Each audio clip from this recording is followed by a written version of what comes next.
politics, you know. And I know sometimes even my own party has a parallel broadcast, a constituency doing something. And I've seen 85 persons viewing. And I have Mondogla Politics and I see 9,000 persons viewing. Douglas Politics, Friday night, 7:30 p.m. Clarence, log on, Clarence, YouTube, Facebook, Clarence, we start on time, 7:30 p.m. Douglas Politics. This is Douglas Politics, yo. Douglas Politics, listen, Douglas Politics, yeah. Douglas Politics, this is Douglas Politics, yeah. Douglas Politics, this is Douglas Politics. Douglas Politics, this is Douglas Politics, yo. Douglas Politics. Good evening and welcome to Douglas Politics. Clarence, share the live, boy. Clarence, share the live, Clarence. Well, come on, let's get up to 10,000, Clarence. So let us start. Contractors warn, don't pay cops directly for police escorts. Let me tell you something. I tell you, a car coming in, licensing office open today, brand new car coming in, I see green light men going, police car, 3, 4, 5 police car, escorting brand new vehicle and thing. Some are official. All your companies, pay all your money to protect all your goods. Stop the bacchanal. Wasa CEO quits. Government unhappy with slow pace of change. And the headline news, Newsday, page 3, full article, big article. This is the man who quit, you know. Not a word from he. They talk about the man who replaced him. They talk about what the minister say, what the PNM say, what he was accused of doing. Newsday, this is news, really and truly. But Mr. Former CEO, I'm sorry for you. When you went with the PNM, you had to know that was going to happen, because it is clear that they asked you to do something that you are not willing to do. But look at my face as I wait for you to talk. You won't, because that's why our society is in the mess that it is in. Because the Balize, Juice, and the cult will mean that they will disrespect you. They will push a narrative through the newspaper, the Newsday newspaper with the Judy Raymond editorial, get ahead of you, start the talk, pelt you under the bus, you frightened because you would like to get a next position or a next something, and you will not tell the population what went on at Wasa.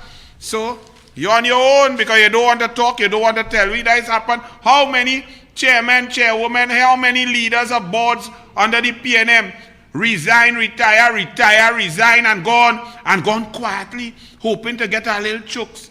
Conrad Enel was vexed, attacking Rowley and so on. Put him in charge of NGC making laws. Conrad Enel happy, but because he have a post. Now, Keith Christopher Rowley, Vandana Mohit asked him some questions.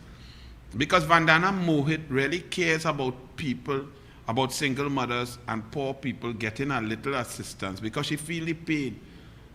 She asked Rowley in the parliament, what about the little bit of money, the pittance for the people who apply? And think about it. The real poor people didn't apply because they couldn't go through all that bacchanal with Colmin, but form and 3 former ID and recommendation from a previous employer or from your employer and all of that. But to the people who stuck it out to try and get a little 1500, Vandana asked, well, when the people go get the money? Because some people waiting for money from last year, 8,000 people still waiting. Here, Keith Rowley, by the end, look, relief grants to be paid before the end of the year. Yes, you're reading that correctly, you know. Relief, not luxury grant, not lobster and shrimps grant, not champagne grant, relief grant. Relief for starving, hungry people to feed their family. Rowley arrogantly says, early July, yeah, before the end of the year, man.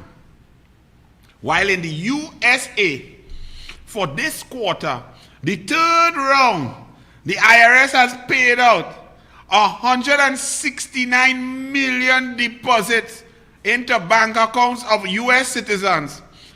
169 million for this quarter alone. This is the third rounds them going on, the third rounds. And 2.3 million checks. 171.3 million citizens in the USA get 1,400 US, which is about 10,000 TT for their quarter. And Rowley can't even give people 1,500, or some only get 14, some get 1,100, whatever it is. Couldn't get it from last year, and saying glibly, by the end of the year, man, people go get that. That's really caring, your heart showing. 15 deaths, this was Thursday, so Wednesday was 15 deaths, 115 cases. Thursday, yesterday was 321 cases and 5 deaths. Like 20 deaths in 2 days. Today, me I even know what the numbers are. And we on lockdown, shutdown, broke down and dead down. We on SOE. We on mash-up economy. And nothing is happening. But PAHO, the doctor at PAHO says, they highlight the increase in Trinidad and Tobago's COVID-19 deaths. The Pan American Health Organization, PAHO, said on Wednesday, Trinidad and Tobago has reported the highest increase in deaths from COVID-19 in the region in the recent days. Dr. Carissa Etienne, director of PAHO, said in a virtual press conference, Cuba was a Caribbean country with the highest increase, and TNT faces an increase in mortality. Etienne did not give figures for those two countries, but she is noting our death rate. Dr. Hines,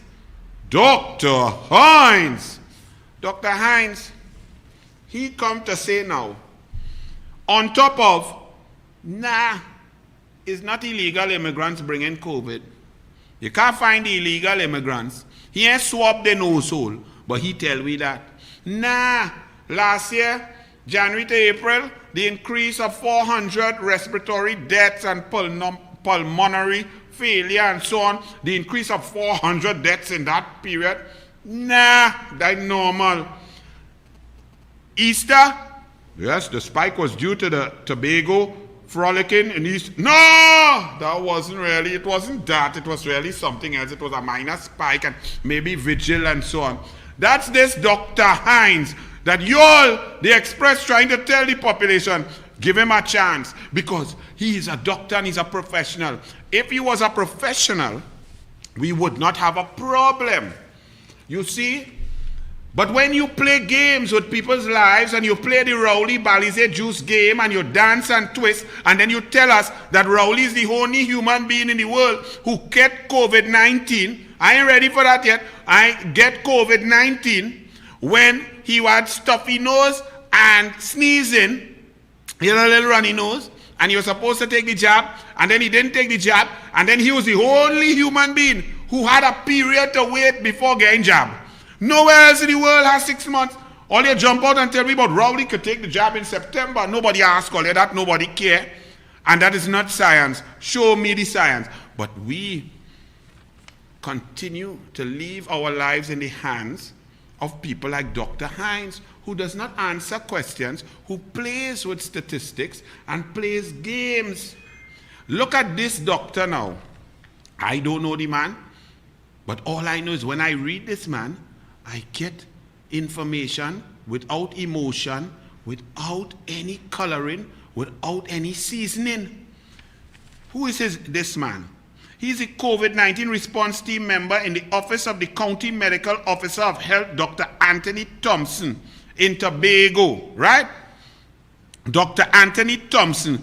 This is about the third time that I'm just reading him, and I just wish that maybe he was in charge of the whole thing.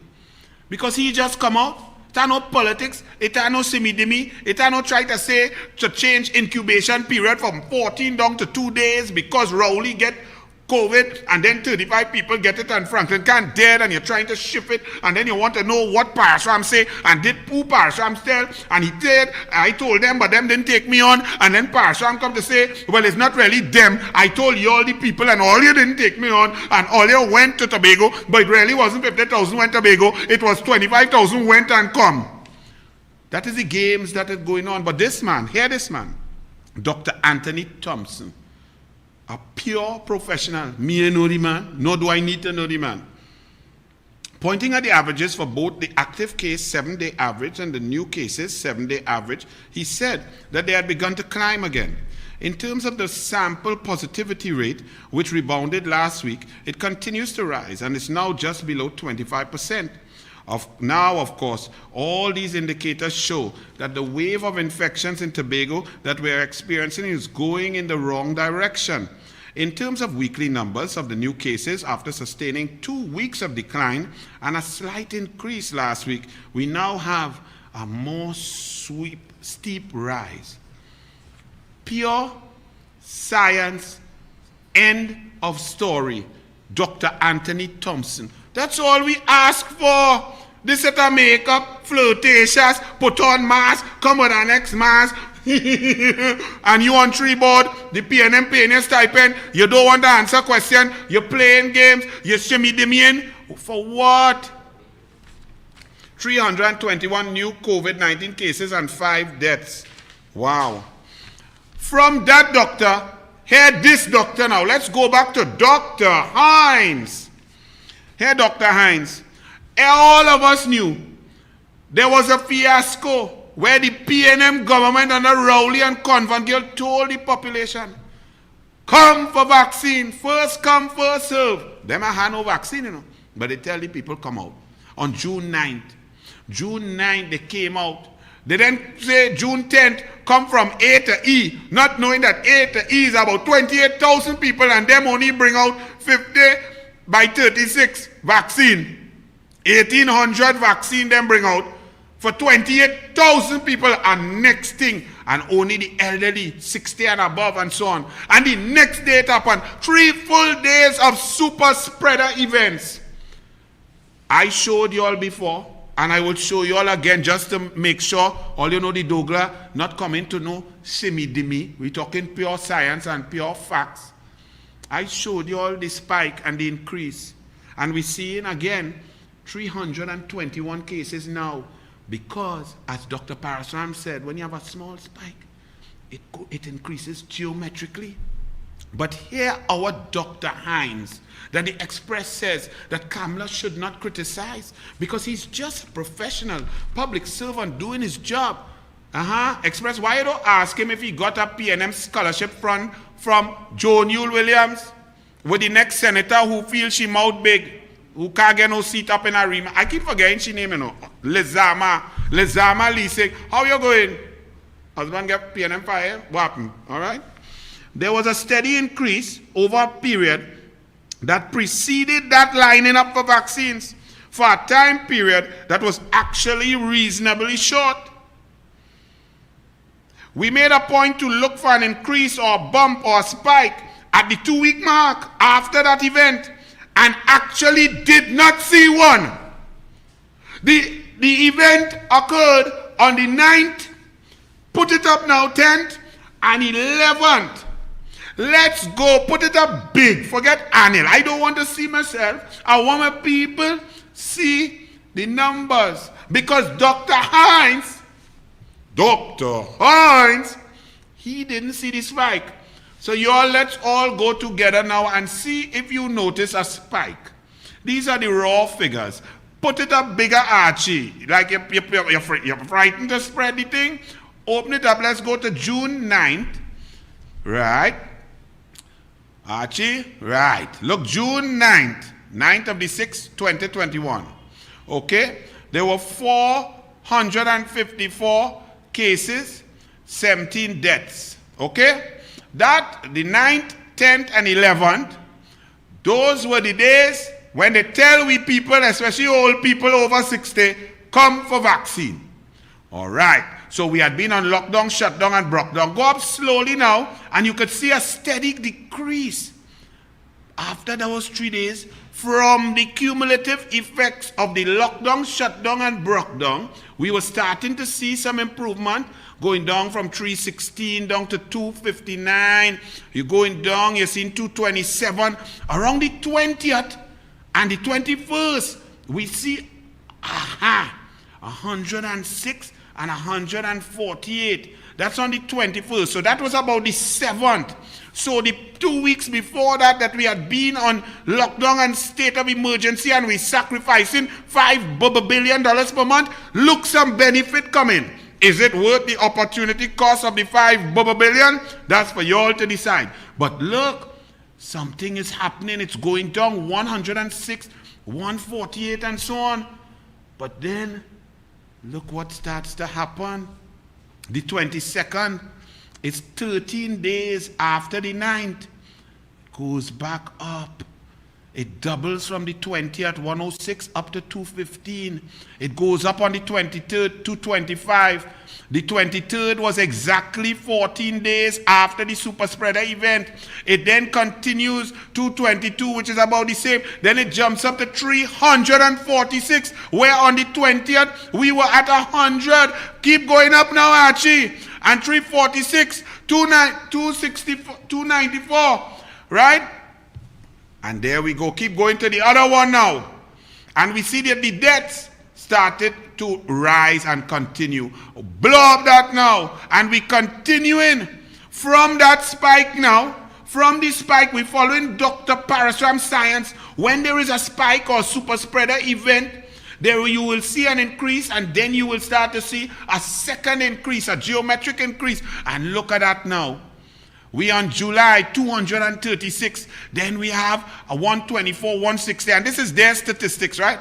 But right now, what happened? We still on lockdown, we still on shutdown, we still on brockdown, we still on no vaccination, and on the 8th, we have 321 again. After 60, 65 days of lockdown, after 50 days of state of emergency, that number should be down to 5 or 6 or 10 with a lockdown if it was working. And this man says, Dr. Hines says, and look at that, 923 deaths, right? 923 citizens dead. And Dr. Hines said that he saw no spike, no increase from the July 9th. Y'all stop that phone now, man. From July 9th to the 10th and the 11th, he saw no increase whatsoever, no spike. But I see a spike.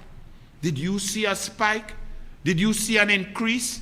Do you see that we are still on lockdown, shutdown, and brockdown because of stupidity? So why is it necessary for Dr. Hines to tell us what we see when we don't see? Could you all move that thing when you all have that blank thing? Are you really in something wrong today? What is that up there for?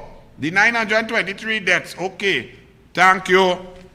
Now, the problem is,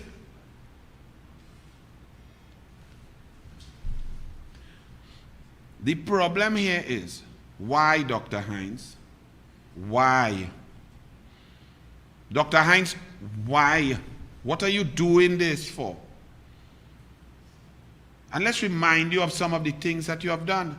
Run the video. Let me hear Dr. Hines.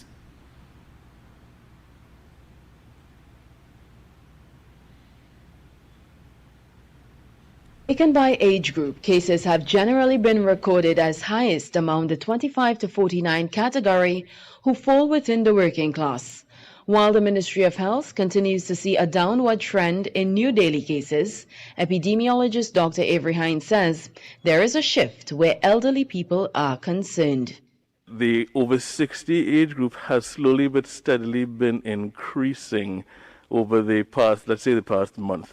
We've seen that they've been accounting for a steadily increasing proportion of the total number of cases. And when we look at that broken down even further, those in the 70 and above age group have also increased to some extent.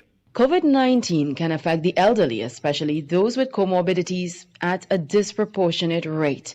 In that regard, Dr. Hines says the shift is being reflected in the death toll.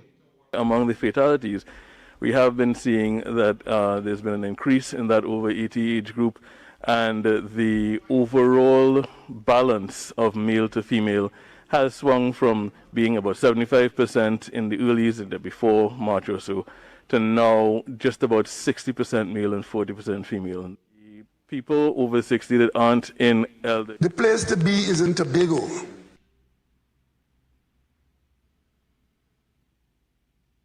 Two weeks later, Driving factor would have been the large congregations that would have occurred 2 weeks ago around the Easter period. He was asked to respond to the Prime Minister's statement that vigils were the reason for the spike. We had lots of things going on. We had the reopening of sporting activities against that backdrop. We had people who were going to church and not well. So the driving factors for the surge at that point in time are multifactorial. There seemed to be a lot more mobility and interaction over that Easter period than there may have been for the corresponding Christmas period, at least if we look at the impact on the spread of the virus. Well, I'm at the point where I'm about to ask you the final question, which for me would be the most important question. Are you planning to grow dreadlocks at any point in time? Dreadlocks are high maintenance. I don't think that I have the time right now to dedicate to doing that properly.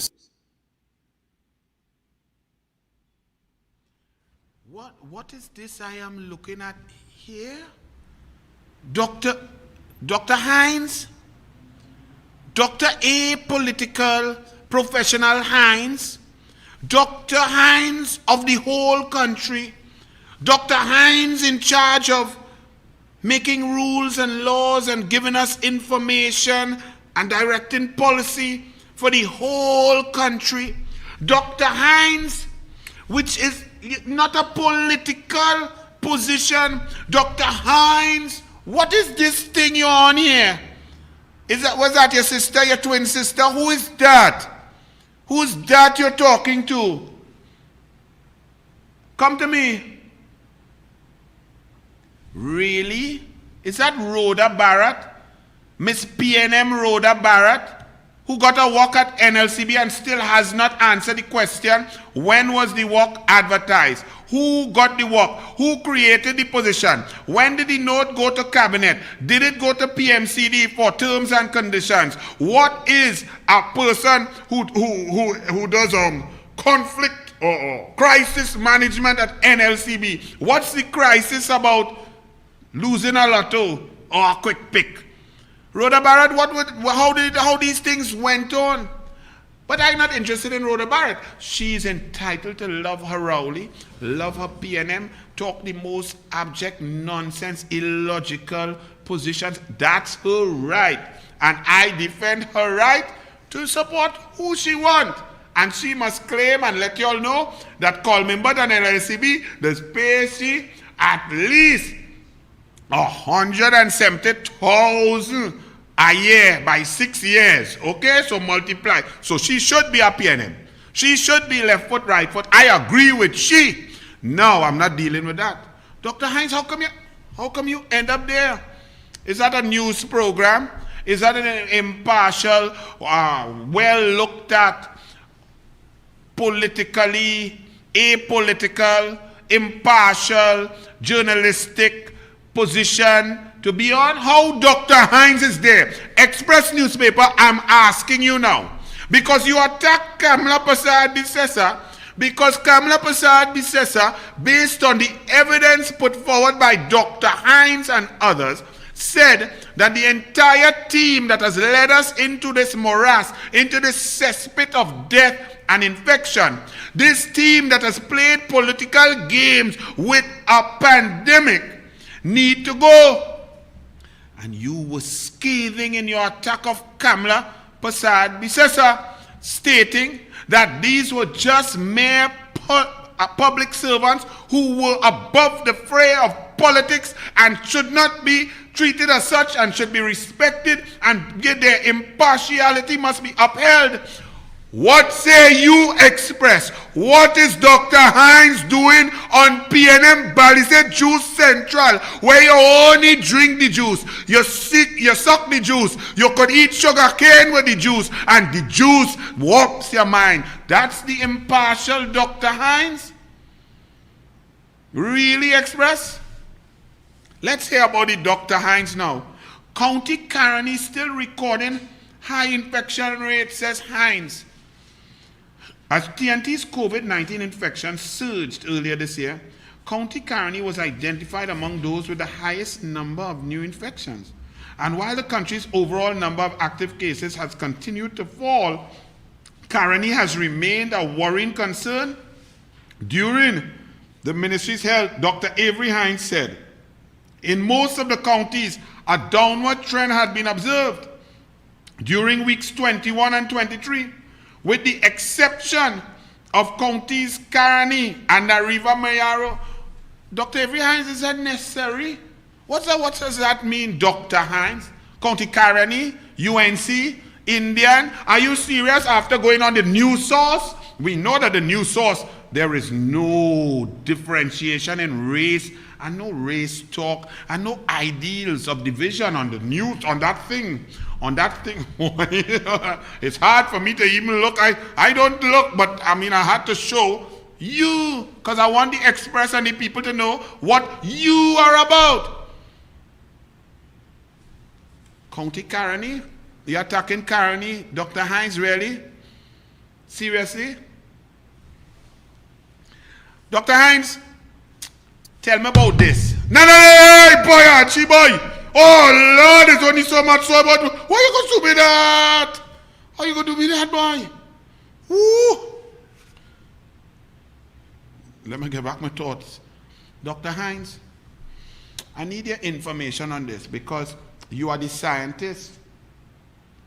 Kamala Prasad-Bissessar and the UNC have said that shutting down beaches and outdoor activities and outdoor vending and so on goes against the science because sunlight, open air, open breezes gives the virus difficulty in staying active. It has a half-life of 12 hours in the hot sun, whereas in cold areas or indoors, it could live up to 72 hours. Therefore, it has a longer time to spread indoors. So Kamala Prasad-Bissessar said that. She said sunlight kills the virus. Dr. Rowley and his cohorts and the convent girl, the duns who could not pass a pharmacological exam, the duns who could buy, he know how to add up and buy car. But they ridiculed Kamala Prasad-Bissessar. You never weighed in. You didn't correct them. There was an election that came, and many of the people who you are now talking to on social media were the ones pushing that silly, unscientific agenda about sunlight doesn't do anything, there's no difference, it don't kill the virus, it doesn't, sunlight and indoors is the same thing. Dr. Hines, I need you to come out and tell the population. Run it. True or false? Sunlight kills the virus. It does. That's a truism. That's one of the reasons why outside in the sun, when you are interacting, that is much, much better than being inside. Again, stay out of the recirculated air. It's better to be outside and in the open air. Sunlight better than more recirculated air inside. Exactly. And that's the reason why one of the 4 or 5 things that we say are important is outside is always better than inside. Okay. And that's why when restaurants open, if they open, you encourage tables that are out. Very interesting. That's Dr. Fauci. Now let's hear what Dr. Convent, oh, he's not a doctor. Let's hear what Dr. Rowley, oh, he's a doctor of stones. Let's hear what they have to say. Not Dr. Fauci. I think we should export the opposition leader as an anti-COVID product in this pandemic. Go out there and tell the world, sunshine does kill COVID. You would recall they talked about building a dome. None other than the member for Siparia came out, build a dome. COVID will be killed in sunlight, etc. Mr. Deputy Speaker, it wasn't my honorable colleague, the member of St. Joseph, who tried to lull citizens into complacency by telling them sunlight does kill COVID. Kamala Prasad-Bissessar government. Because they believe in what? Sunshine. It's a mismanagement of the COVID-19, then so be it. If the member believes that by not using sunshine, that's mismanagement, then he can do that.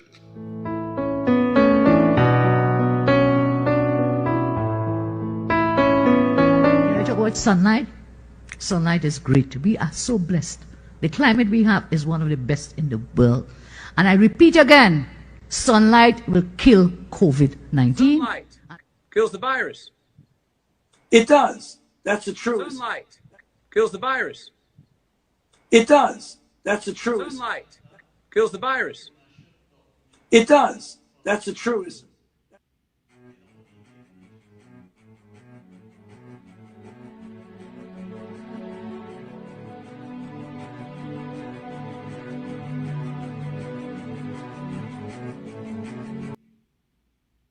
Yes. Do you have the image also of the more recent article on that? Yes. We're going to find that too, because there's a more recent article, more scientific research has been done, factoring in and figuring out the light, the UV rays and so on, and its impact on the virus.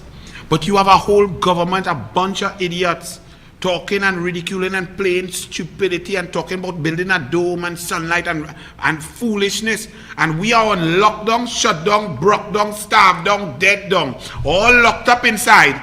And COVID still spreading like wildfire after 60 days. Oh, wonder why. When if we were outside working harder and so on and making money, we would not be hungry. We would still have COVID. But the infections would not be going so high because we're in an incubator inside. You want to wonder how come we on lockdown, how come we on shutdown, and how come we still have 321 positive cases? And how come 923 people dead in the last 2 months? Over 650 people dead. But these clowns, and where's the scientist? Where's Dr. Hines? You all have it? Put up the image. Let me read a little bit from it. They don't have it yet? But anyway, just to let you all know that Mahendra Modi, when faced with a COVID crisis and lack of management, as Kamala Prasad Bisesa called for the removal of the convent girl, the removal of Dublin Thomas, the removal of those Dr. Hines and the one with the mask who have 4 PNM salary stipend collecting and so on. Move out, y'all have failed, we are dying, our death rate is high, we've shattered the economy, we have no jobs, we are putting middle class people below the poverty line. Check Modi. Modi say, listen, cabinet reshuffle, fire the minister of health and so on, put new people because he find they weren't doing good. In a massive cabinet revamp, Indian Prime Minister Narendra Modi dropped 12 senior cabinet ministers yesterday and inducted a younger team aimed at refurbishing his government's image after widespread criticism of its handling of the COVID-19 pandemic. But here we have widespread criticism. And Rowley say, I love my boys. My boys bad like crab. In fact, I let them buy a new ride, man. Love them. But government must offer relief, so can't defer taxes. Rowley say, all get grand by the end of the year.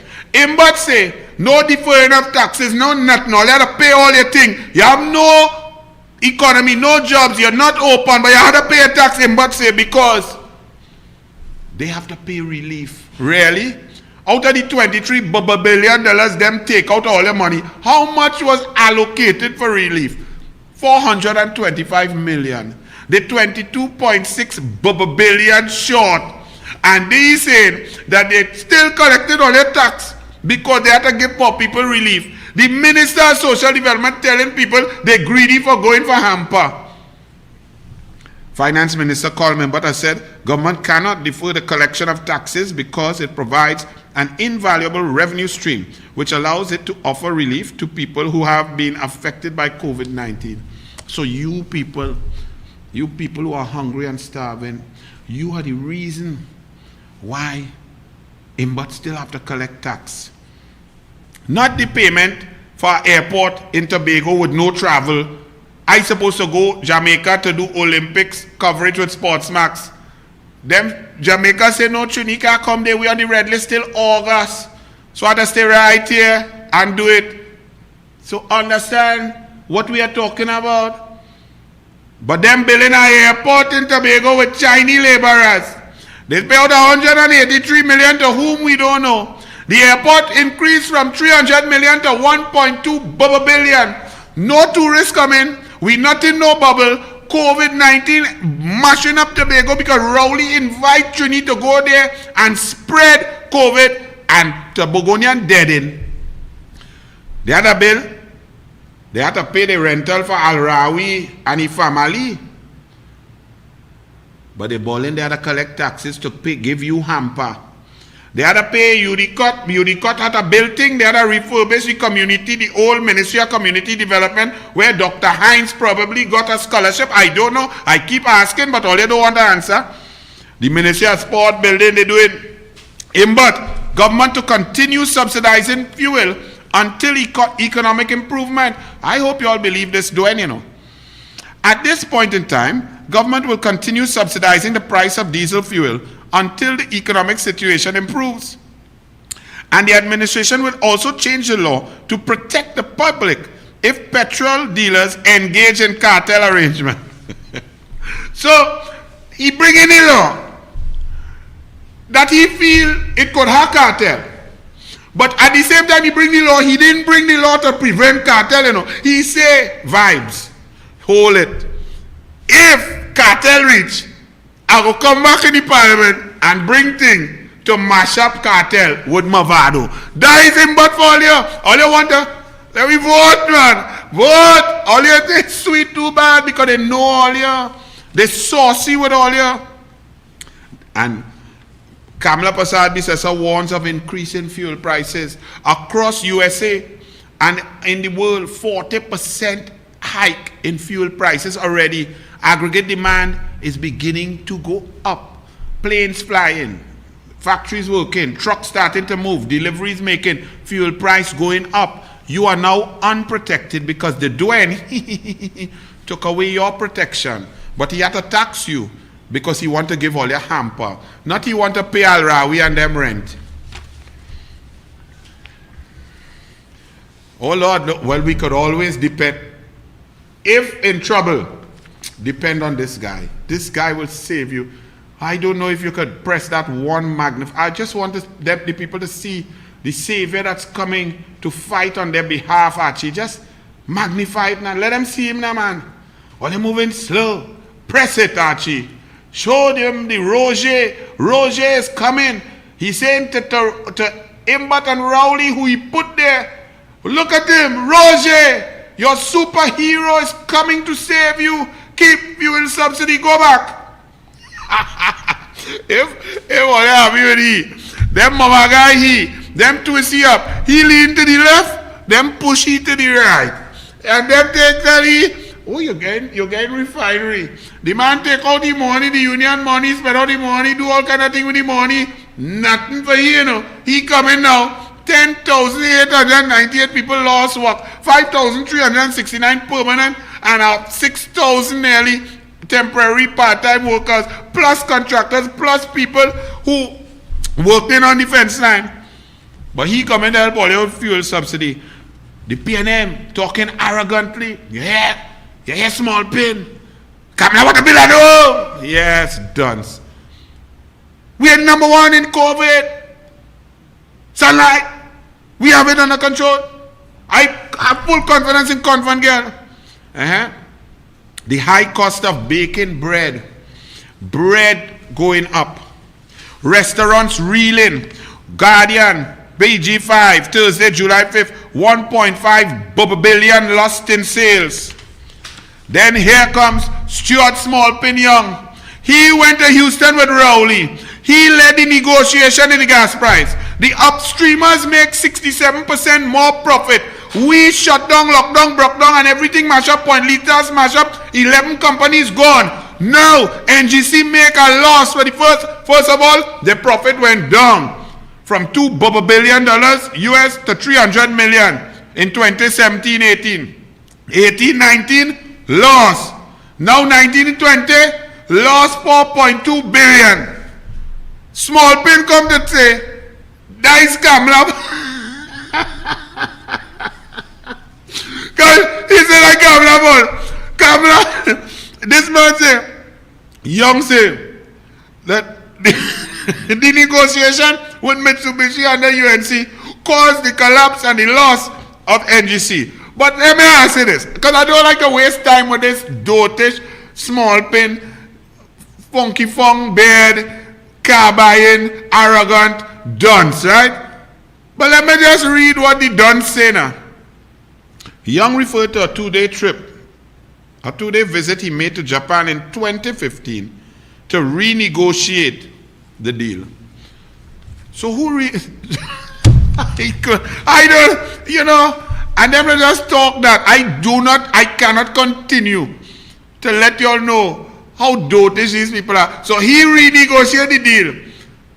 6 years later, they have a 2.1 billion loss. But he blamed Kamala.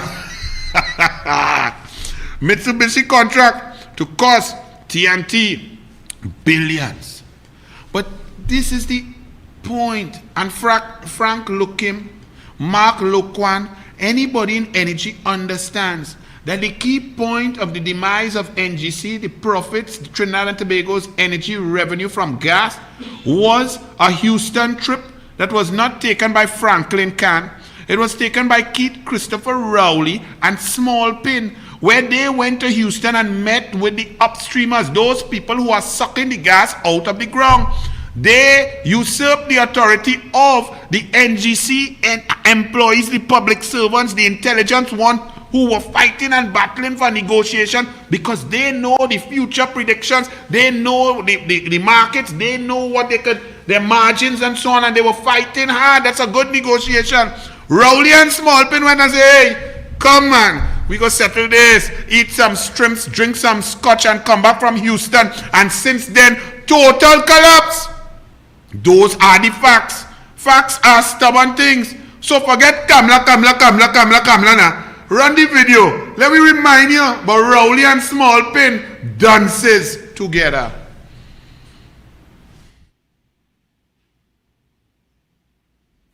The last time when we were looking at the energy sector, there was a stalemate with the NGC negotiations, which you continue to look at the contracts and in terms of getting the best value for the country. You took a trip to Houston, you broke that point. At that point, you broke the stalemate that existed. There are about 5 more contracts still outstanding. Will you be involved in these negotiations? Well, no, I don't expect to be. Let me. As I was coming down here, I saw a whole page advertisement in the newspapers by the opposition, which is hell bent on misleading this country about me negotiating gas contract.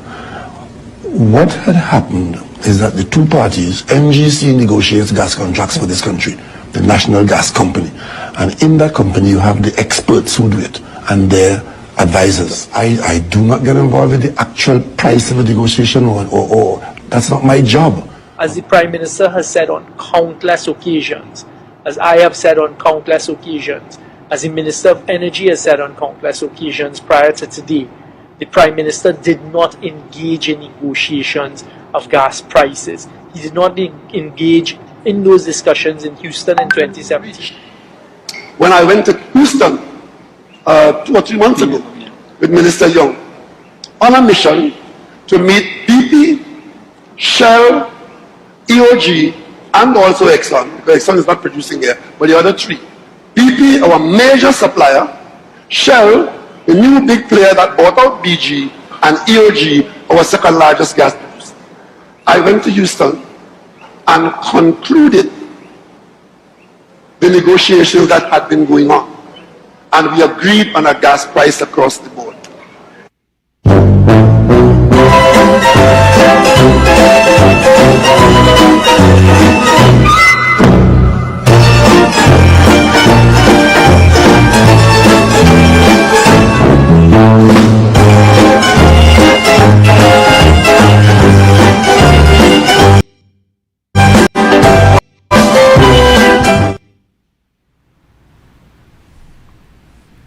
I don't know what else to say now.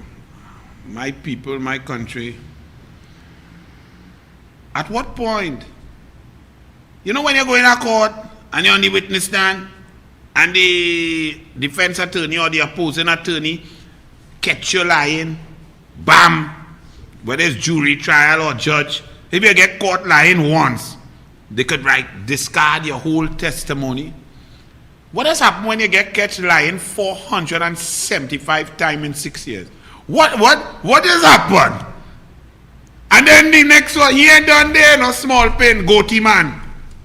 Goatee man ain't done there. Young, UNC saddled Lake Asphalt now with inflated contract. So Lake Asphalt, since we in the Senate and Wade Mark asked Franklin Can what's going on there, Franklin Can said that's a bad business model. It always was 20 years. This one come to ball, small people say, yes, UNC. So job loss, everybody getting fired, but it's Kamla. Here the next one. Stuart Young saying, because El Pecos was very intelligent, the management and staff, the owners of El Pecos, they're suffering, they're studying, the employees, they're trying to fight. So they go and register as a market or grocery and so on, and they do their stuff. Brilliant. Police went and checked them, see the documents in order, and they went, and it was totally appropriate.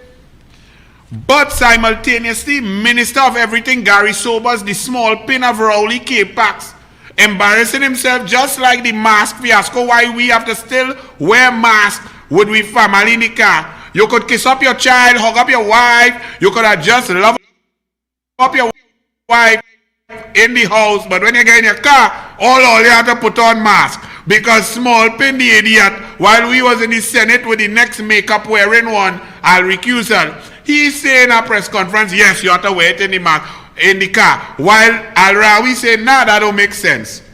So, this man small pin saying at a press conference yesterday, all I could ask people to do is just respect the law. All right? A spade is a spade. A duck is a duck. Or a rabbit is a rabbit. If you are a rabbit and you feel by putting a duck feather on your back, you become a duck, you're going to get yourself in trouble.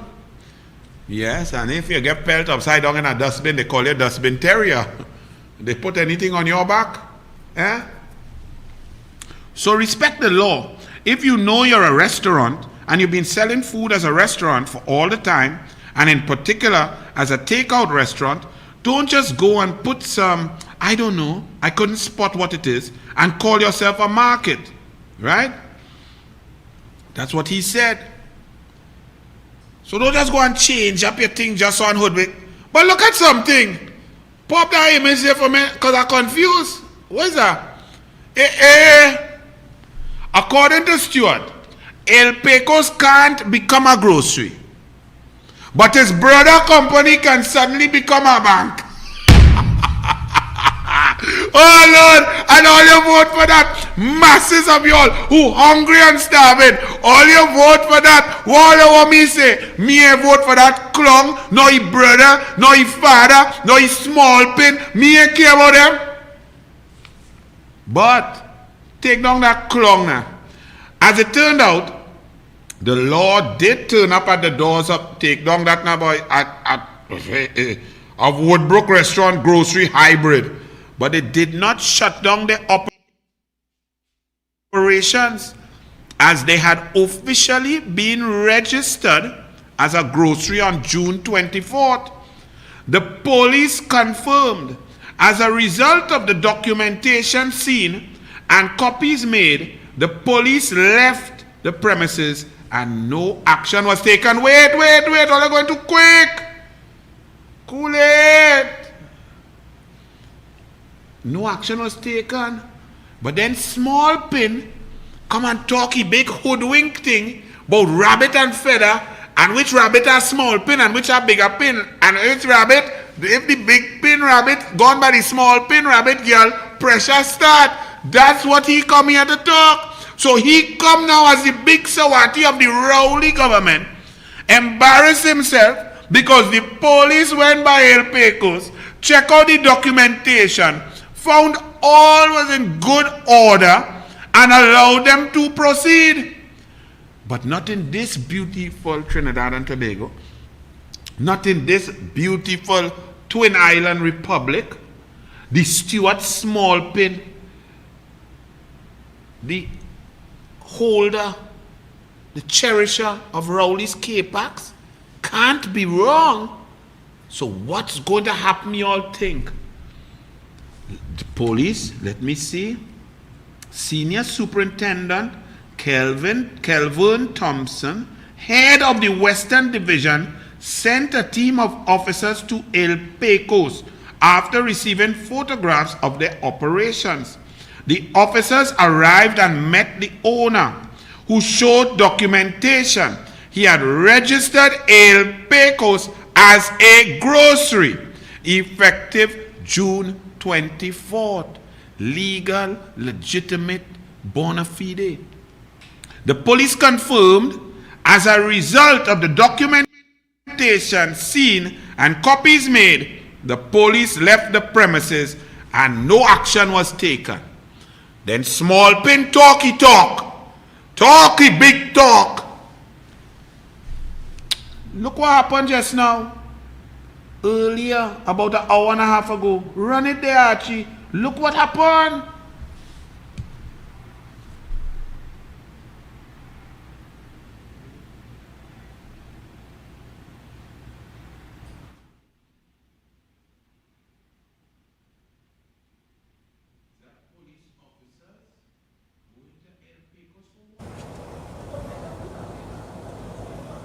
Checked all the documentation, found it to be correct, legal, and so on. Who sent these police now? What are they coming here for? And we heard now reports are coming that El Pecos Market and Hybrid was closed down. This is your country. This is where we reach.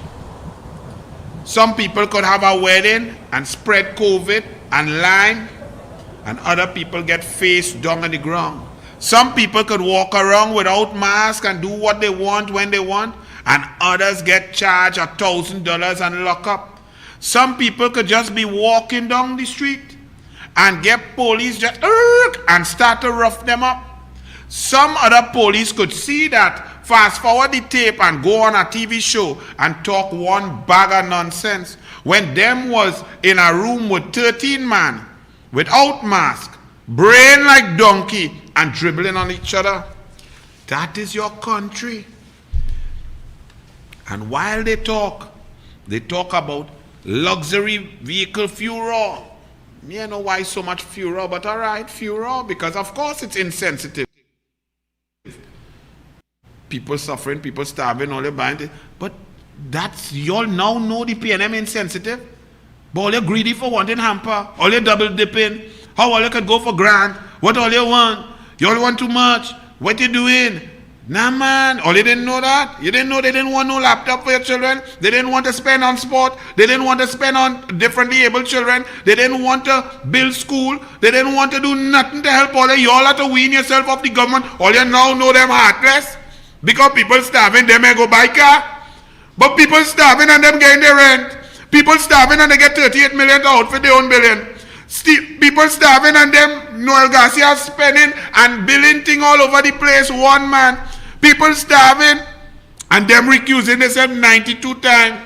All you now realize that these people are heartless.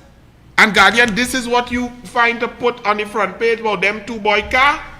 You didn't find the porous borders and Brazilian variant and Delta variant coming and 923 people dead. And how come every time we reach in HDU or ICU, we dead in? You didn't find where the $23 billion gone and nobody getting grant. And Rowley saying about grant, you go get your little pittance quite at the end of the year. All you didn't find that front page. What about NGC making 2.1 billion loss? And Small Pen talking nonsense about Kamala. That not front page. Them bike car is front page.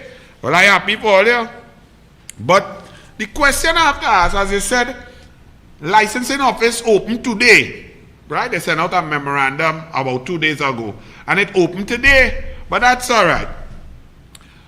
I want to ask, if license office open today, Friday, and was closed for the state of emergency and so on, which is like 50 days, 50 something days. How the Alcin car get registered and licensed on June 7th? I just want to know how it got licensed if licensing office closed. All you don't want to know? I'm just interested in that. And as we on licensing office, Faris, you said in the Senate when I showed you that your government was overcharging and stealing money from people. That when I went to renew my license, the people at the Works and Transport Licensing Office charged me an extra penalty when it should not have been so, because I was willing, able, and ready to renew my license. But the office was on lockdown, shut down, and broke down. Faris, at that time, there were about $7 million worth of refunds to be given back to citizens. Faris, didn't you undertake that people would receive their refund? I haven't received it. Have any of you received it? Let's just make sure that Faris said that we'd get back with money that the government thief. Run it. Senator Roberts was wrongly met with a penalty for late payment. That has been ordered to be corrected by way of refund to all persons in that situation for the extension of a driver's license. It's quite fortunate that a parliamentarian was in that unfortunate position, because at least the voice was heard. But the point is that the public service, regrettably, has made some errors in applying some things. We know that approximately $1.7 million for late penalties in the case of driver's licenses was in fact levied. That should not be done. The rebate has to happen. The money went into the consolidated fund. It would have to be issued out. Well, we ain't issue out yet. It went in, but it ain't come out. I'm talking about going in and coming out. Faris, you're the Attorney General of Trinidad and Tobago. I have some questions for you, because you come out finally and put the list of the millionaire lawyers that you're coming down the road with. And there was a Claude Denbo on the list. Faris, so we have some questions for you. It's Mr. Claude Denbo. Good afternoon, sir. Hope everything is okay. I want to ask a few questions of Faris and this gentleman, Mr. Claude Denbo. Yeah, put it up big so the people could see the questions. So Faris, at your next press conference with your heavy mascara and powder foundation, you could answer some of these for the people, okay? Not so big, boy. Come to you, Archie. Right. Number one, is Claude Denbo and his wife, are they shareholders in a company called Apex Investment Limited, along with two other shareholders, being Faris Al-Rawi and his wife Mona Nahus? Faris, is that true? Does that company Apex own a building located at 113 Oxford Street called Altus Court? Put up the building now. And number three, if that company does not own that building, then who owns the building? Is it Faris Al-Rawi and his wife who own this building? Members of the media, of course, you can take these questions. These questions are not an alone. They're the people own. So ask them. Faris, you listening? Number four, is Mr. Denbo's law firm located at that said building? Is it? Mr. Denbo, you could answer to, is your office there? Are your chambers there? Do you work there? And if you work in there, we have some questions, more questions for you. Is Mr. Denbo a shareholder on paper and paying rent to the owners of this building? If the building is owned by Faris Al-Rawi, the Honorable Attorney General of Trinidad and Tobago, is Mr. Denbo paying him rent? In other words, is Faris paying Mr. Denbo, or is Faris, the Honorable Attorney General, paying Mr. Denbo for legal work from the Office of the Attorney General and the government of Trinidad and Tobago while collecting rent from the very said Mr. Denbo? Is this occurring? If this is the case, what is the rental amount? Is the rent of value which is common and normal in the rental market at present? Or is the rent above market value? We would like to know the rent so that we can determine by square footage and so on what's the situation. Mr. Denbo received approximately $10 million from the Honorable Attorney Faris Al-Rawi for legal work.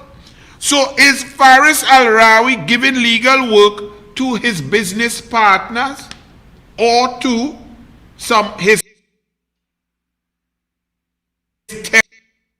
tenants? So the question here is, the Honorable Attorney General giving legal work to business partners or tenants in which there is a benefit to himself? Remove that there now. You see, because Faris, you like to talk, Faris. You like to throw and cast aspersions on everybody character, Faris. Everybody's a thief to you, Faris. But everybody never recused themselves 37 times, Faris. Everybody never rented out their own personal building to the government that they are the Attorney General for, Faris. Everybody didn't take $38 million to outfit their building to then rent it to the very government of which they are a part, Faris. And everybody did not. And these are very serious questions. And Mr. Denbo, I would like you to clear the air, because if this is not true, please clear the air and I will give you full time here so to do. So the questions are, who is the owner of that building? Is it Apex Company? Are you Mr. Denbo, or have you ever been a shareholder in that company? Do you rent? Do you pay rent, or as a shareholder do you just occupy? Is Mr. Faris Al-Rawi also a shareholder in that company, or an owner part thereof with his wife of that building? Did you receive state briefs from the PNM government while Faris Al-Rawi was Attorney General? Well, we know that you did. To the tune of $10 million. These are questions. Media, over to you. Faris, you got a lot of questions to answer, man. What happened to this, Faris? You was looking fit. You didn't have on so much makeup on this time, but you were talking a lot of something that rhymed with fit. Run it. Global government, not because we are so fed up of a UNC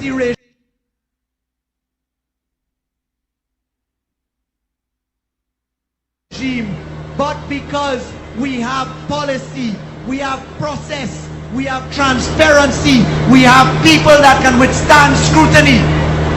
And we say, ladies and gentlemen, if you want a better life, if you want hope to return to Trinidad and Tobago, if you want to feel circulation of money amongst the people at the lowest levels, if you want a cut in taxation, if you want food prices to come down, because we will reduce VAT from 15% to 12.5%, if you want more jobs, because the local government will be expanded to deliver services, then that is why you must vote for the PNM on Monday.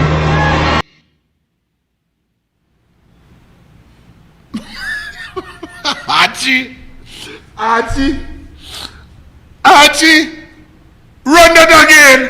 Run for it. Local government, not because we are so fed up of a UNC regime, but because we have policy, we have process, we have transparency, we have people that can withstand scrutiny.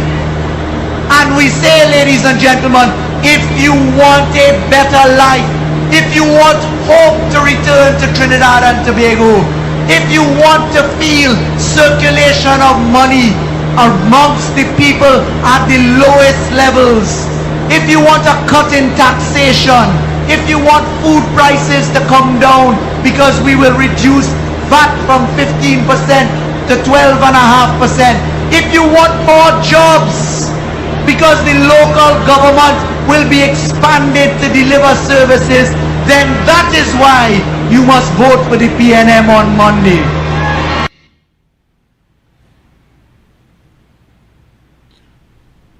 Well, we'd like some scrutiny there, Faris. Answer the questions now. Don't make Jayanti and them have to put FOIA and make you go and scream and cry and let your mascara run in the parliament again or in the Senate, right? While you all were voting for him because of all of that nonsense, that abject total nonsense, all you hear there. There's a tiny little article on page 15, Wednesday, July 7th, in The Guardian. Caribbean Airlines, the same Caribbean Airlines that you've just heard that Colmimbot and the PNM and Al Rawi and them going to fire 450 people. Caribbean Airlines partners with international car rental company. Planes, trains, and automobiles, but without the train so far. Caribbean Airlines yesterday announced that it has launched a new partnership with Enterprise Holdings, the parent company of 3 globally recognized and trusted car rental brands: Enterprise Rent-A-Car, Alamo Rent-A-Car, and National Car Rental. The agreement allows customers to book Enterprise, Alamo, and National cars via Caribbean Airlines. Do you all see anything wrong with that? Do you all feel anything wrong with that? Caribbean Airlines is not a national airline subsidized by the taxpayers and the people of Trinidad and Tobago. If Caribbean Airlines is promoting Trinidad and Tobago, shouldn't they partner with local rental car companies right here? Shouldn't they? To get the multiplier effect, to create jobs, to get food into the people's hands like that clown was trying to say? Why would you partner with an international company to rent cars in Trinidad and Tobago? What about the rent-a-car companies here? What about Econo Car Rental, Sings Auto Rental, Carloos? What about in Tobago, all the rent-a-car locals that we have there? They don't deserve work. They don't deserve. You want to put them out of business by the international competitors getting a link through the people and them airline to put the locals out of business and to not enhance or help the locals make profit. How could that be a caring, thoughtful government of the people of Trinidad and Tobago? And they put that there so small. What I go say? TNT maintains a low score on the economic index also. Then we have Prestige Holdings providing trucks now for food basket program. So Prestige Holdings is the KFC man, the KFC report man, the man who now have all the vaccine and all the company, the pharmaceutical man, the PNM man who in charge of the roadmap to recovery, the KFC man that the PNM bill and interchange and drop in a bucket of chicken.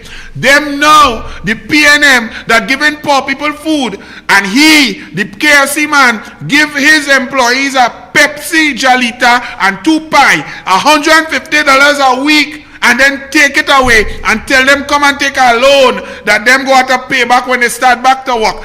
That KFC man, the PNM going to find he and he truck to give he money to utilize to carry vegetables and hampers and so on across the country.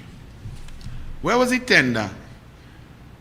In this public-private partnership would ensure transport efficiencies and mobilize Prestige employees, specifically drivers and loaders, while restaurants are closed. It's great to be a friend and up in the K-Packs of Rowley, isn't it? The only problem is the Constitution says that the resources of the country should be made equitably distributed and all should have an opportunity to partake in what is theirs. But some are partaking more than others. 2 offshore patrol vessels arrive in Trinidad and Tobago. We safe now. Borders, Rowley and Small Pinting reach. We good. We safe, man. Hey, when Wade Mark asked Convan girl, but we hearing, boy, they had a little bacchanal by Cuba with some vaccines that the people thought that they stole. He gallery, that could never happen, and we have such stringent measures, and we help to do. Wade Mark is an alarmist. Cancer medicine stolen from St. James Medical Center. Dr. Lakram Bodo said the amount of drugs stolen could be in the millions. Medication stolen from St. James Medical Complex. Pharmacists suspect inside job. Here's some of the thing. All kind of thing. I learned about something out in the States called oxytocin that it has used to make some of that kind of drug. That go on here too. One Convan girl, I'm not hearing you. You're not arrogant. You're not, what about the security there? You're not in charge of that? You're not in charge of the St. James Medical Center? Davidson Celestine in Tobago. Tobago ready to open for business. But hear this. Once you're a PNM, you just have to lie, you know. You can't help but lie. Here, Davidson Celestine. First of all, remember when they say they're opening and so on, they had some controversy? Well, the Hoteliers Association in Tobago said, right, members of the THTA called for greater consultation on the way forward in the COVID-19 recovery process. They said Tobago would remain closed to direct international flights as Tobago has asked for a little bit more time to see how this works, and we will work with Tobago. That's what Minister Young said, right? Minister Young said, we will work with Tobago. Tobago has asked for more time. That's what Small Pin say. But through a media release, the THTA said it had noted with great surprise statement made by both Minister in the Office of the Prime Minister, Stuart Young, and THA Secretary for Health and Wellness Family Development, Tracy Davidson Celestine, following a tour of the Piarco International Airport last week. Both were among a contingent of government officials who visited the airport. They said they're shocked because them didn't ask for no time. But here Davidson Celestine, that's a request made by the hotel sector, not Tobago. But the hotel sector say, what nonsense you talking about? We didn't ask so. Oh Lord, PNM, my goodness. Yesterday the THTA expressed concern about these statements. Not these statements, these Franco-men lies. Well, health workers protest to demand payment salary in Venezuela. So Venezuela, health sector workers protested yesterday to demand full payment of salary agreed in the Agreement Act, reported trade unionist Mauro Zambrano. Today from every health center we are protesting in Venezuela for the money. And here in Trinidad, they're taking away allowance for shoe and uniform from the nurses and the health workers. Maduro, Rowley, same kettle of fish. And why do I say that? Because Emery Brown, Rowley, where the vaccine them from USA? And Rowley was leading the charge. And Rowley was negotiating and talking with Kamala Harris. And Rowley was talking with President Biden, man. Wasn't he talking with other state people, some Congress people, to get vaccines? Where the damn vaccines, man? I'm not understanding. Hey, Emery Brown. Because Taiwan, 2.5 million jabs of Johnson & Johnson from the USA. Honduras, 1.5 million jabs of Moderna from the USA. Mexico, 5 million jabs. Canada, 5 million jabs. Peru, 2 million Pfizer. Guatemala, Moderna, 1.5 million from the USA. Bolivia, 1 million Johnson & Johnson from the USA. Ecuador, a gift, 1 million Pfizer from the USA. Paraguay, 1 million Pfizer from the USA. Colombia, 2.5 million Johnson & Johnson donated by the United States of America. Uruguay, 500,000 Pfizer. Rowley, Trinidad, 200 Pfizer for special people somewhere. Rowley, did you get your Pfizer? When we come back, I'm taking a little break out of get a little water. Senator Vera, I'm going to have to talk to you a little bit. I'm going to have to speak to you because you made some statements there that confuse me, sir. And they attack me and my character personally. You impugn my character, so I'm going to have to set the record straight, Senator Vera. Because you all had a great debate, I'm very happy that Douglas Politics got 6 hours of Senate time. Fantastic. It was so exciting. And that I have to apologize to the Senate. Great. Fantastic. I have no problem with none of that. I expect PNM to be PNM about PNM. But when an independent senator speaks out of turn, I'm going to correct the record and see what kind of man you are, Senator Vera. Are you a man of integrity and class? Are you a man who will admit when you erred? Are you a man or are you a mouse? We shall see. Taking a little break to drink some water. And I'm coming back. Don't go nowhere, you know. I'm coming back. So one of the first things we had to tackle was cutbacks in subsidies and transfers. Yes, and on a scale of 1 to 10, here's your score so far. Since September, in the September 2015 budget, I increased the price of fuel by 15%. I then realized that was not enough. I came back again in April and I raised it again by 15%. And I came back again just a few weeks ago and raised it by another 15%. They haven't rioted yet. So I might raise it by another 15% in April of next year. COLMIMBERT.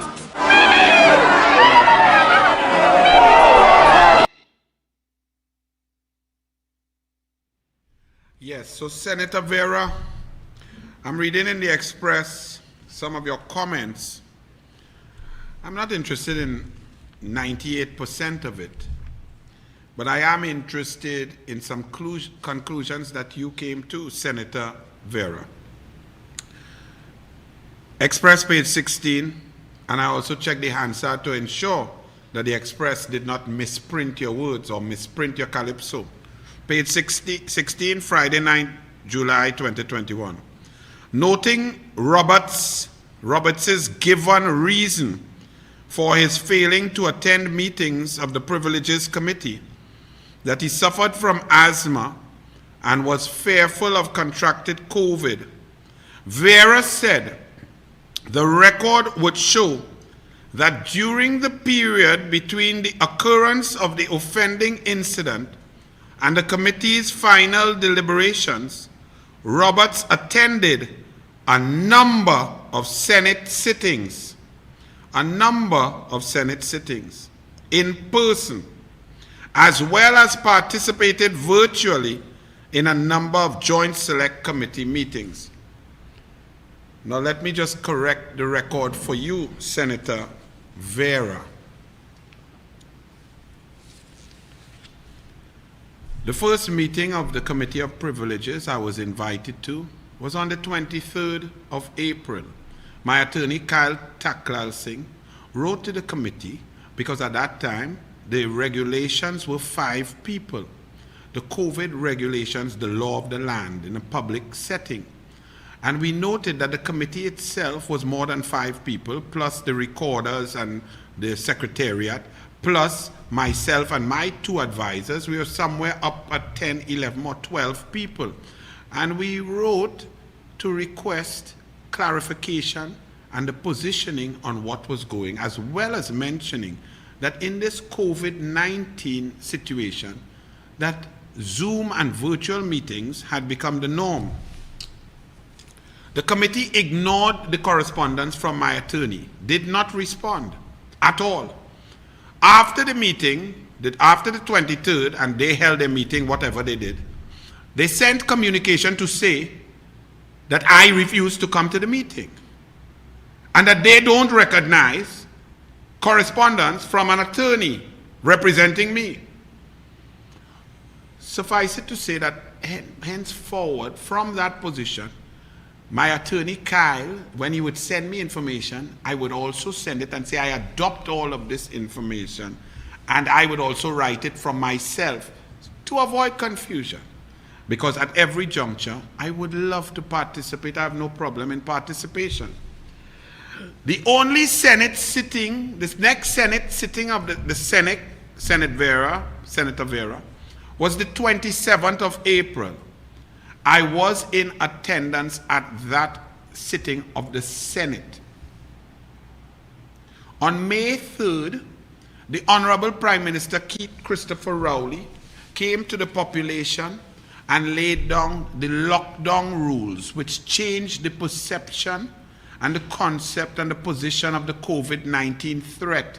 It was upgraded, sir, on May the 3rd because of they noted the Brazilian variant, the increasing death, and the increasing infection rates.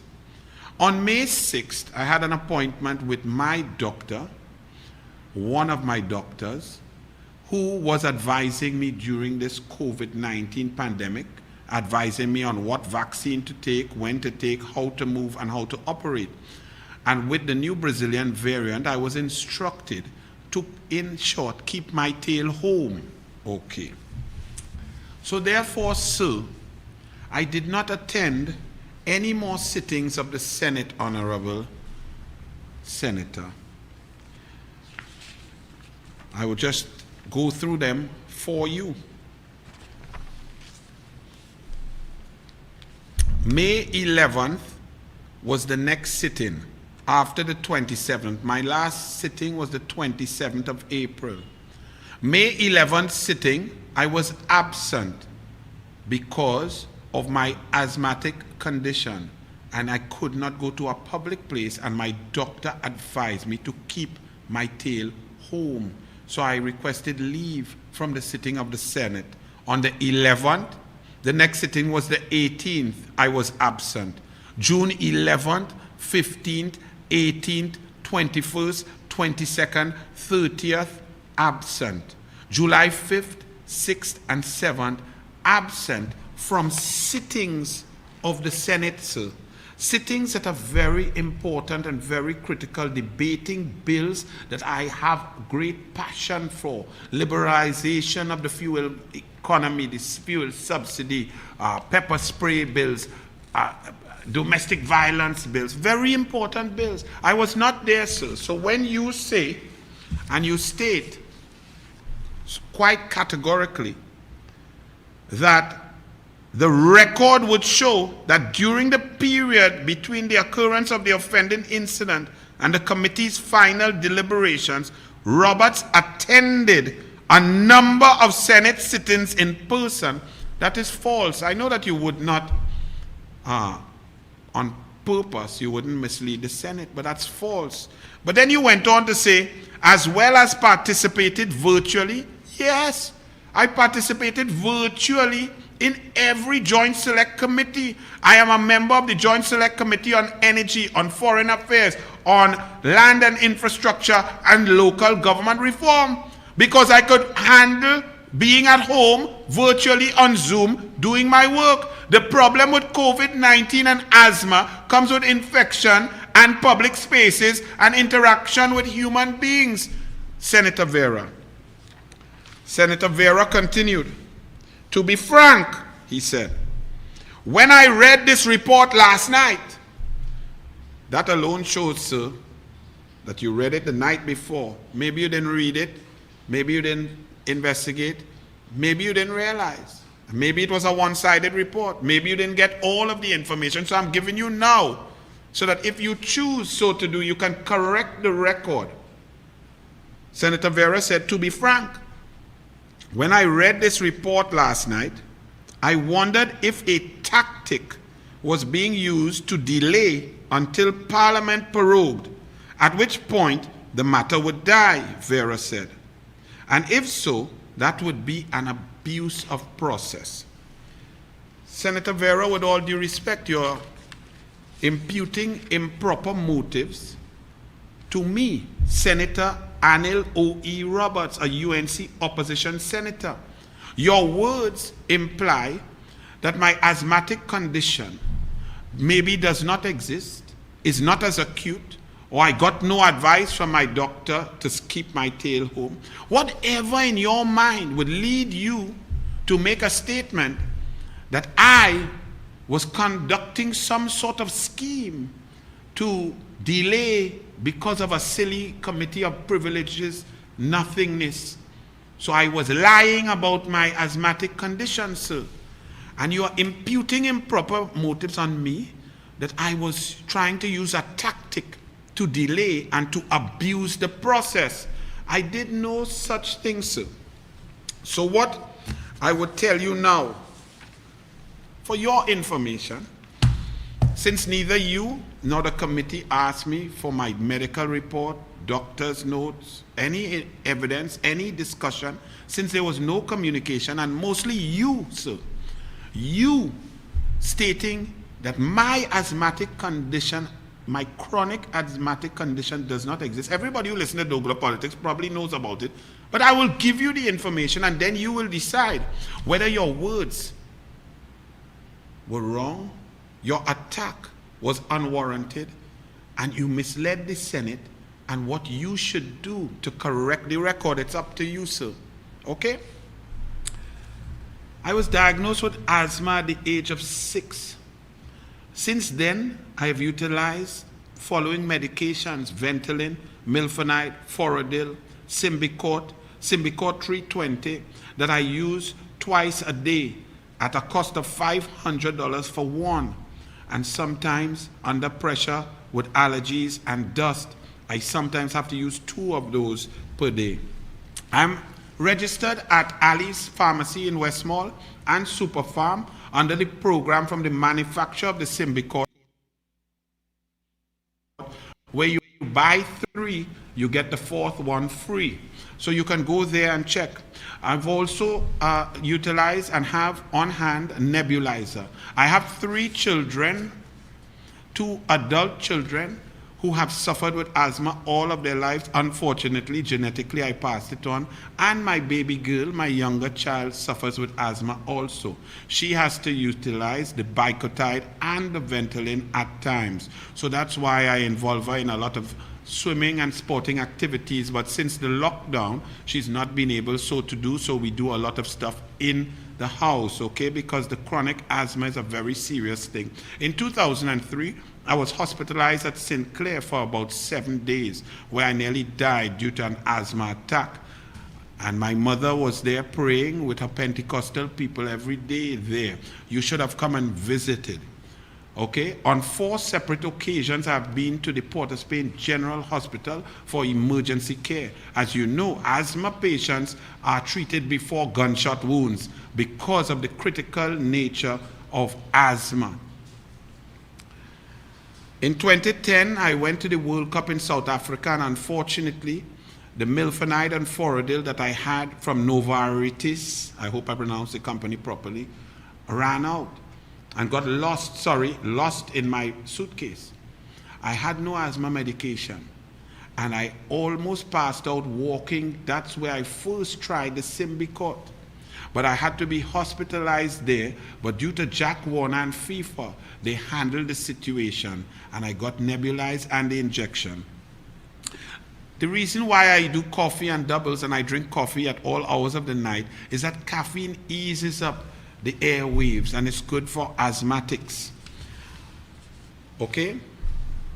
So your theory that I fabricated my asthmatic symptoms and condition to miss some committee of privilege, which I consider to be frivolous, while missing some 11 sittings of the Senate that I consider to be critical in the service of the nation and the UNC party that I serve, 309,000 citizens, that I would miss 11 sittings of the Senate to dodge a committee of privilege of the PNM?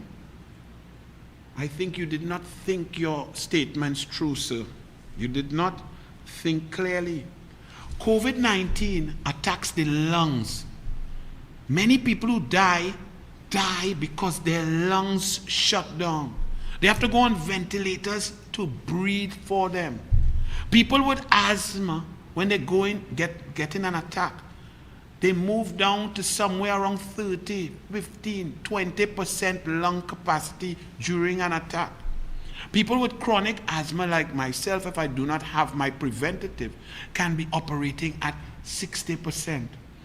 If one gets COVID-19, especially the Brazilian variant, sir, which occurred around the time of your committee of privileges, that you say that I concocted my asthma in order to delay the process so that the issue will die, imputing improper motive on my part during your contribution in the Senate, the Brazilian variant was there, infectious, and death rates increased.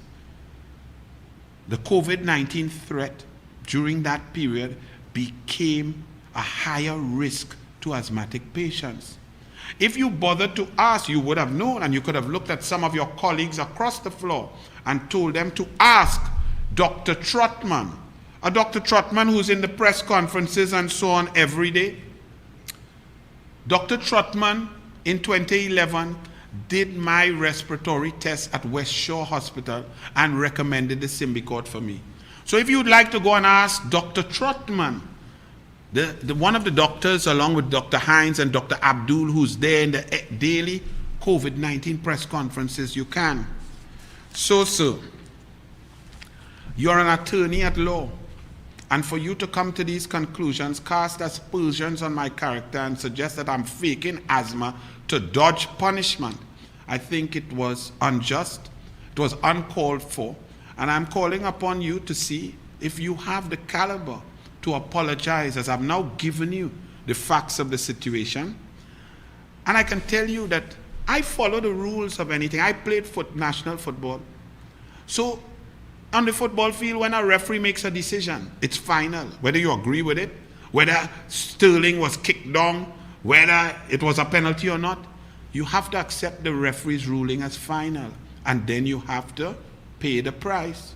So I am in an institution where the ruling has come down by people like you, and you say that I have to apologize. I will apologize. Look at this. I'll apologize here on Douglas Politics, because there'll be more people watching Douglas Politics than the Senate when you talk. So let me apologize here. To the President of the Senate, Madam President, I humbly apologize for any and all insinuations that may have brought you any pain or discomfort. I apologize for bringing the Senate into contempt. I wish I would beg the forgiveness of you and all my fellow senators for bringing the Senate into disrepute. I undertake to do so no more, and I hope that my apology falls on your hearts and your ears with the intent that it is given. I humbly apologize. So you are saying, Mr. Vera, that I miss all those sit-ins of my Senate to do my job for my people that I'm passionate about, to dodge doing that? I now look to see, and I let you know that I will give you as much time as you want to correct the record here on Douglas Politics if you want. And if you feel to apologize, you may so do. But I hope now that you are given all the facts and you understand. And next time, when you read a report, you should ask the people if they thought that the person is faking or feigning. Why didn't they ask? Why didn't they write and ask for medical records, ask for a medical certificate? It would have been forthcoming. So I think you were hoodwinked rather than me hoodwinking anybody. So with that, I have a lot more to do, but on Tuesday, I ran out of time. Lavanti, Clarence, deal with you on Tuesday. You're not that important. You're a clown, Clarence. Vandana done beat you. You lost Mayaro. You walk around with Budit all around Shagona Seas and Banana beat you. Where Budit? How you and Budit going? Anybody good? I'll deal with you all. And also, look. Did Budit assist you, Clarence? Clarence, did Budit assist you to try and beat Vandana in Chaguanas East? Budit, the owner of Copacabana, the most disrespectful place to women in the workplace, where women are abused. Clarence, I'll deal with you on Tuesday, Clarence. You're really irrelevant, but I like the advertisement that you gave me. To Senator the Honorable Vera, I'm just checking to see if I have anything else to add to any more information that you would require. No, I think I covered it. So over to you now, Honorable Senator, because you claimed, and let me quote you, to be frank, when I read this report last night, said Senator Vera, I wondered if a tactic was being used to delay until Parliament prorogued, at which point the matter would die, Vera said. And if so, that would be an abuse of process. Well, let me say to you, sir, no such thing occurred.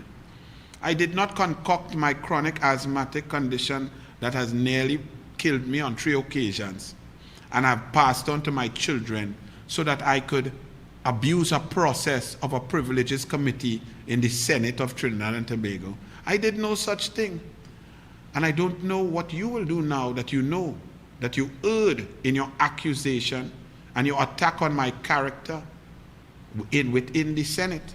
You also said, noting that Roberts given reason for his failing to attend meetings of privileges committee, failing to attend. Roberts did not fail to attend. The law stated there were public health regulations. Roberts and his attorneys asked for Zoom virtual meetings like has been going on. The committee refused to respond, refused to state, refused to agree, refused to request. You did not read the report very well, sir. He said he suffered from asthma and was fearful of contracting COVID. Yes, I am. Because I have not, even in my emails, I requested of the government that they get a Pfizer for me. Because my doctor has recommended number 1 Pfizer, number 2 Moderna, and number 3 Johnson & Johnson. I'm hearing Johnson & Johnson is coming next week. Well, this asthmatic Douglas will line up for that. Because that's what my doctor said. Senator Vera, you're not a doctor. You know nothing of my medical records, and for you to cast aspersions on my character in the Senate in the way that you did, printed in the newspaper, I leave it up to you as a man to see what you will do. Because the Douglas is out. Clarence, don't miss me when I'm gone, boy.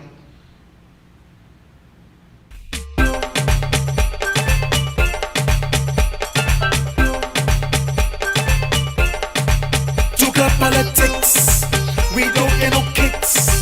Trinidad and Tobago, do we have this thing out the fix? We coming with facts, cut them down like axe. Every kid and race finally got places love to the max. And when we tell them on hell, Douglas politics, this is Douglas politics, yo. Douglas politics, listen Douglas politics, yeah. Douglas politics,